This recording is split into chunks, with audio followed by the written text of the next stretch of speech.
राधे राधे। मैं पंडित देवेंद्र शुक्ला आपका आपके चैनल श्री अष्टो ज्ञान मार्ग में आपका खूब स्वागत करता हूं। मीन राशि 18 महीने के बाद 18 मई से प्रचंड राहु का खेल, दुख के दिन दूर, सपने पूरे। संपूर्ण जानकारी सरल शब्दों में, सरल भाषा में, सरल उपाय के साथ आपसे निवेदन है, प्रार्थना। आपने लाखों उपाय किया, एक उपाय मैं भी बताता हूं, करेंगे तो हो सकता है लाभ हो। लाभ हुआ तो आपके जीवन की दिशा और दशा बदल जाएगी। हमसे जुड़ जाइए, अपडेट रहेंगे। जुड़ने के लिए हमारे चैनल को सब्सक्राइब कर लीजिए, आपका एक पैसे का खर्च नहीं। छोटा छोटा उपाय बताता, उपाय को करते चले, हो सकता है लाभ हो जाए।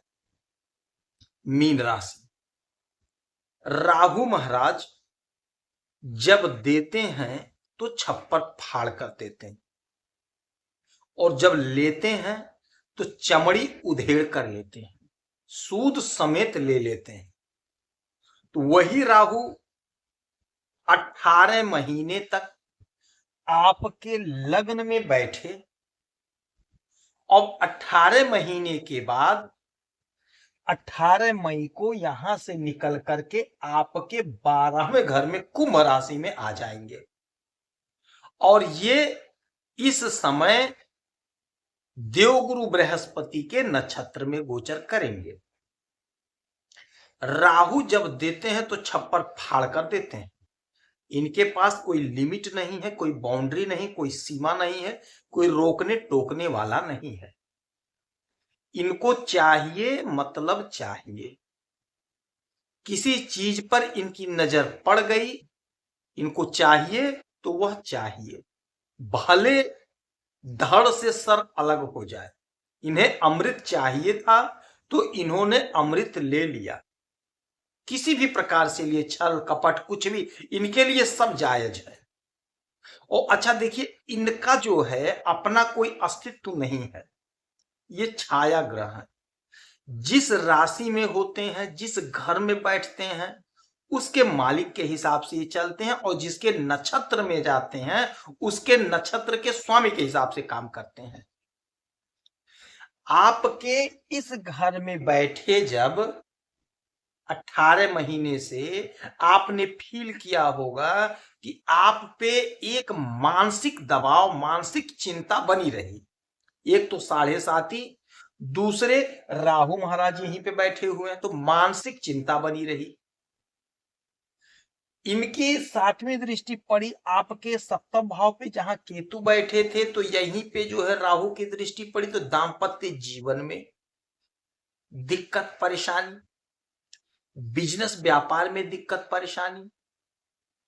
इनकी 9वीं दृष्टि पड़ी आपके भाग्य पर, तो भाग्य का साथ नहीं मिल पा रहा था, दिक्कत परेशानी अड़चन। 1 2 3 4 5, 5वीं दृष्टि पड़ी आपके संतान के घर पर, आपके पढ़ाई लिखाई पर, प्रेम प्यार पर, कॉम्पिटिटिव एग्जाम पर, तो वहां आपको निराशा हाथ लगी। किंतु अब 18 मई से 18 मई तक अभी है यह मामला, किंतु 18 मई से ज्यो राहु आएंगे आपके इस घर में, 12वें घर में, आपके ऊपर से मानसिक चिंता खत्म। जो मानसिक चिंता बनी है वह दूर हो जाएगी, तत्काल दूर होगी।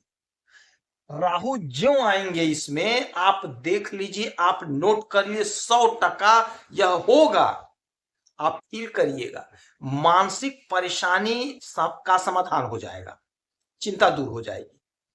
दूसरी जो सबसे बड़ी बात होगी वह यह होगी, दाम्पत्य जीवन में प्रेम प्यार आ जाएगा। जो कड़वाहट थी वह दूर हो जाएगा, क्योंकि राहु अगर यहां आए तो केतु आपके 6वें घर में आ जाएंगे, केतु भी यहां से निकल जाएंगे। तो बिजनेस व्यापार में जबरदस्त लाभ, घनघोर लाभ होगा। जो बिजनेस, जो व्यापार नहीं चल रहा था, ठप जैसा हो गया था, पार्टनरशिप में काम नहीं बन रहा था, चिक चिक चिक चिक हो रहा था, आप कंट्रोल ही नहीं कर पा रहे थे अपने वाणी को, अपने क्रोध को, मानसिक चिंता बनी रही, किंतु अब वह दूर हो जाएगी 18 मई से। ज्यों राहु इसमें आएंगे, वो 18 महीने तक इसी घर में रहेंगे, तो आपका मानसिक चिंता दूर रहेगा, मन प्रसन्न रहेगा। पहला तो आपको ये वरदान मिल गया। उसके बाद में आपका भाग्य भी अब ठीक हो जाएगा, इनकी दृष्टि हट जाएगी भाग्य पर से, भाग्य का जोरदार साथ मिलेगा। बच्चों की तरफ से जो अनबन था वह अनबन दूर हो जाएगा, बच्चों के साथ आपका प्रेम व्यवहार बन जाएगा, बढ़िया से हो जाएगा मामला। कॉम्पिटेटिव एग्जाम में सफलता मिलनी शुरू हो जाएगी, प्रेम प्यार में बहुत अच्छा समय हो जाएगा। ये तो जब ये इसमें आए तो ये तो हुआ, किंतु जब इसमें आएंगे तो ये पर्सनल क्या देंगे ये जानिएगा।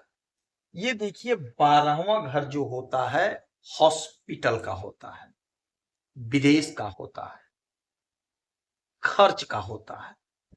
रुपया खर्च तो होगा, रुपया आपका खर्च होगा। कहां खर्च होगा ध्यान से सुनेंगे तो समझ में आएगी। अच्छा, एक उपाय भी मैं बताऊंगा, बहुत जबरदस्त, बहुत सॉलिड सटीक उपाय, जरूर कर लीजिएगा, जरूर अनिवार्य रूप से करिएगा। जितने लोग हमारे साथ जुड़े, हमारी जितनी बहनें हैं, माताएं हैं, हमारे जो पिता तुल्य हमारे भाई हैं, सब लोग कर लीजिएगा। 10-20 का खर्चा होगा लेकिन जरूर कर लीजिएगा। अच्छा, ये जो घर है ये 12वां घर होता है खर्च का और विदेश का। तो यदि विदेश आप जाना चाह रहे थे, नहीं जा पा रहे थे, तो आप जाएंगे, जाएंगे आप।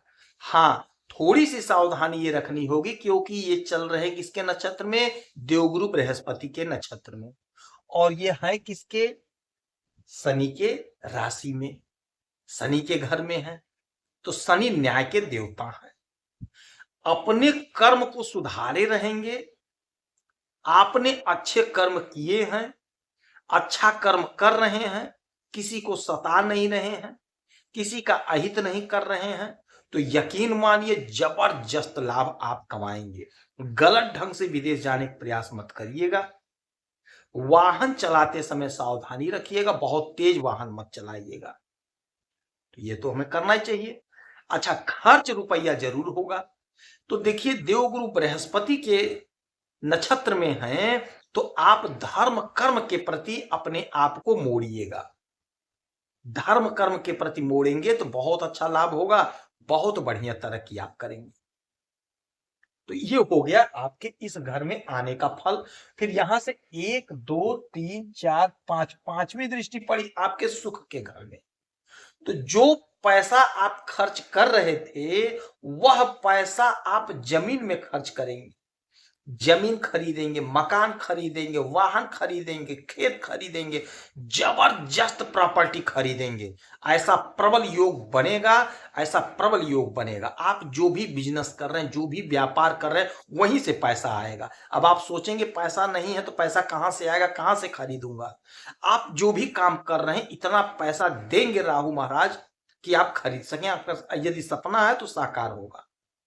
देते हैं तो छप्पर फाड़ कर देते हैं, दुश्मन के दांत खट्टे कर देते हैं। कहां से देंगे ये उनका टेंशन है। आप सिर्फ ईमानदारी से अच्छा कर्म करेंगे बस। उसके बाद में इनकी 1 2 3 4 5 6 7, सातवीं दृष्टि पड़ी आपके छठवें घर पे। यही घर होता रोग ऋण शत्रु का। तो रोग ऋण शत्रु से आपको मुक्ति दिलाएंगे, पैसा देंगे, आप ऋण को पूरा कर देंगे। रोग यदि कोई है तो उससे छुटकारा दिला देंगे। अच्छा फल आपको यहां मिलेगा। कॉम्पिटेटिव एग्जाम का है, कॉम्पिटेटिव एग्जाम यदि आप दे रहे हैं तो उसमें आपको तरक्की दिलाएंगे। आपने बहुत प्रयास किया, बहुत मेहनत किया, किंतु नौकरी नहीं मिला, भाग्य का साथ नहीं मिला था, अब भाग्य का साथ मिलेगा। आपकी नौकरी कहीं ना कहीं 18 मई के बाद प्लेसमेंट आपका हो जाएगा। लिख लीजिए, इन सारी बातों को लिख लीजिए और मिला लीजिएगा। हाँ, राहु यदि आपकी कुंडली में गलत पोजीशन में है तो उपाय करना पड़ेगा, उपाय करेंगे तो लाभ को पाएंगे। अच्छा, ये हो गया। तो 1 2 3 4 5 6 7 8 9, नौवीं दृष्टि पड़ी आपके इस घर में अष्टम भाव पे। तो अष्टम भाव क्या होता है, अष्टम भाव होता है गड़े हुए धन का, अर्थात फंसे हुए धन का। तो राहु, जैसा कि मैंने पहले बताया, हमारा काम होना चाहिए नहीं होना चाहिए, तो आपका जो पैसा लिया है उससे किसी भी कीमत पे राहु महाराज पैसा निकलवा देंगे। कोई बाधा, कोई अड़चन है तो बाधा अड़चन को दूर करेंगे। अचानक से आपके जीवन में चमत्कार होगा, कुछ बड़ा चमत्कार होगा, आपको लाभ की प्राप्ति होगी। तो आप ये बात समझ लीजिए, मान लीजिए कि 18 मई से आपके जीवन में बहुत बड़ा बदलाव, दुख के दिन दूर, सपने पूरे हो जाएंगे। एक काम करना होगा, ईमानदारी का दामन पकड़े रहिएगा, अच्छा काम करेंगे। न्याय के देवता के घर में है ये, और देवगुरु बृहस्पति के नक्षत्र में है। धर्म कर्म करेंगे, न्याय का साथ देंगे, किसी का अहित नहीं करेंगे, तो यकीन मानिए आपको सफल होने से दुनिया की कोई ताकत नहीं रोकेगी। और जब राहु देंगे तो छप्पर फाड़ के देंगे, आपके सितारे बुलंदियों पर पहुंच जाएंगे। यदि राहु आपकी कुंडली में खराब है तो भी आप उपाय कर लीजिए। यदि राहु बहुत अच्छे हैं तो भी आप उपाय कर लीजिए। उपाय करने से आपका अहित नहीं होगा, हित होगा। उपाय करना क्या है, एक काला कपड़ा ले लेंगे आप, रुमाल के साइज का ले लेंगे, जिसमें एक नारियल बांधना है आपको। इतना बड़ा कपड़ा हो कि उसमें नारियल बंध जाए। नारियल बांध करके, जटा वाला नारियल जिसमें वो पानी होता है, उसी को बांध करके, जो हम मंदिर में फोड़ते हैं, भगवान को अर्पित करते हैं, वही ले लीजिएगा। आराम से छील लीजिएगा, उसमें थोड़ा सा जटा छोड़ दीजिएगा, ऊपर होता है चोटी टाइप का, उसको छोड़ करके उसी में कपड़े में बांध करके अपने सर पर से घुमा करके और 1 रुपए का उसमें सिक्का डाल दीजिएगा। बहते हुए पानी में प्रवाहित कर दीजिएगा। ये काम आप कर लीजिएगा, 1 बार 2 बार कर लीजिए, हो सकता है आपको लाभ हो जाए। यदि आपकी कोई समस्या है, परेशानी, तो आप इसी वीडियो में डिटेल करेंगे। आपके कुंडली का विश्लेषण करूंगा, समीक्षा करूंगा, सटीक और सरल उपाय बताऊंगा। करेंगे तो हो सकता है लाभ हो। आप खुश रहें, हैप्पी रहें, यही हनुमान जी से हमारी प्रार्थना है। जय श्री राधे।